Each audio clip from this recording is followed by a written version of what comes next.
Assalamualaikum warahmatullahi wabarakatuh.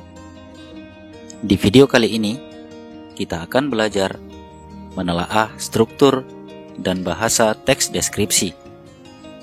1. Mencermati struktur teks deskripsi. Struktur teks deskripsi yang pertama adalah identifikasi. Identifikasi berisi nama objek, lokasi, dan gambaran umum objek. Struktur teks deskripsi yang kedua, deskripsi bagian. Deskripsi bagian berisi tentang hal-hal yang memerinci objek.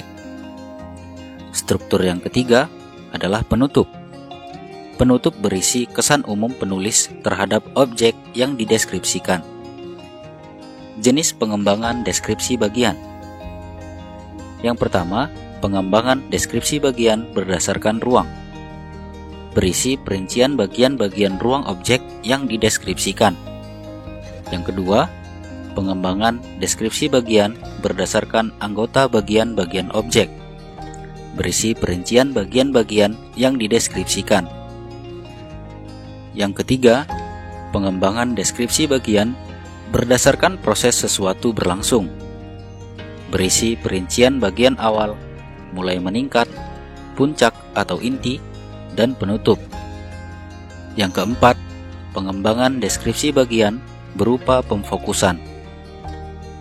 Berisi bagian yang paling disukai dari bagian yang dideskripsikan. 2. Menelaah penggunaan bahasa pada teks deskripsi.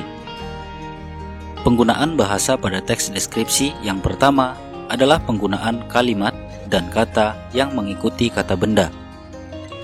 Yang kedua, penggunaan kalimat yang menggunakan cerapan panca indera.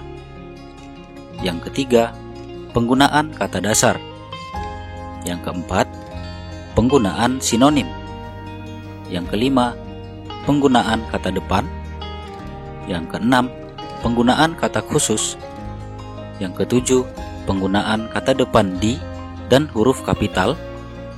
Yang kedelapan, penggunaan majas. Dan yang kesembilan, penggunaan pilihan kata yang bervariasi. Penggunaan huruf kapital, tanda koma, dan tanda titik pada teks. Tanda koma dipakai di antara unsur-unsur dalam suatu pemerincian atau pembilangan. Tanda koma dipakai di belakang kata penghubung antar kalimat yang terdapat pada awal kalimat. Contohnya, jadi, dengan demikian, namun, dan lain-lain. Huruf kapital dipakai sebagai huruf pertama nama diri atau nama diri geografi jika kata yang mendahuluinya menggambarkan kekhasan budaya, seperti ukiran Jepara atau sarung Makassar. Huruf kapital dipakai pada huruf pertama unsur-unsur nama geografi yang diikuti nama diri geografi. Penggunaan kata depan di dan awalan di. Kata depan di berfungsi sebagai kata depan jika diikuti dengan kata keterangan tempat, arah, posisi, atau letak. Sebagai kata depan, di ditulis terpisah dengan kata yang mengikutinya. Contohnya, di pantai, di belakang, di atas, di bagian barat, di samping. Sebagai awalan, di ditulis serangkai dengan kata yang mengikutinya. Dalam hal ini, di berfungsi sebagai imbuhan pada kata kerja pasif. Contohnya, dimakan, diambil, ditiru, dan lain-lain. Penulisan kata berawalan menasal yang dirangkai dengan kata yang diawali dengan huruf K, P, T, atau S. Fonem atau bunyi K, P, T, atau S luluh jika setelah awalan menasal diikuti oleh kata dasar yang berawal dengan huruf K, P, T, atau S. Misal, kata memengaruhi terbentuk dari menasal tambah kata pengaruh. Kata memesona terbentuk dari menasal tambah kata dasar pesona. Mengarantina terbentuk dari menasal tambah kata dasar karantina, dan sebagainya.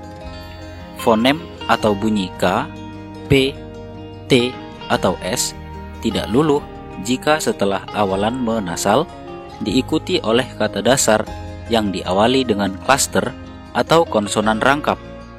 Misal, memprakarsai, mengkriminalkan, atau mengklasifikasi. Fonem K, P, T, atau S tidak luluh jika setelah awalan menasal diikuti oleh kata berimbuhan yang berawal dengan huruf K, P, T, atau S. Misal, mempertaruhkan, memperluas, dan lain-lain. Menyajikan lisan dan menulis teks deskripsi. Langkah-langkah menyusun teks deskripsi. Langkah yang pertama, menentukan subjek yang akan dideskripsikan dan membuat judul. Langkah yang kedua, membuat kerangka bagian-bagian yang akan dideskripsikan. Langkah yang ketiga, mencari data. Langkah yang keempat, membentuk kalimat-kalimat menjadi paragraf. Langkah yang kelima, memerinci objek yang dideskripsikan dengan kata dan kalimat yang merangsang panca indera. Langkah yang keenam, menyunting atau memeriksa kembali teks deskripsi yang sudah ditulis.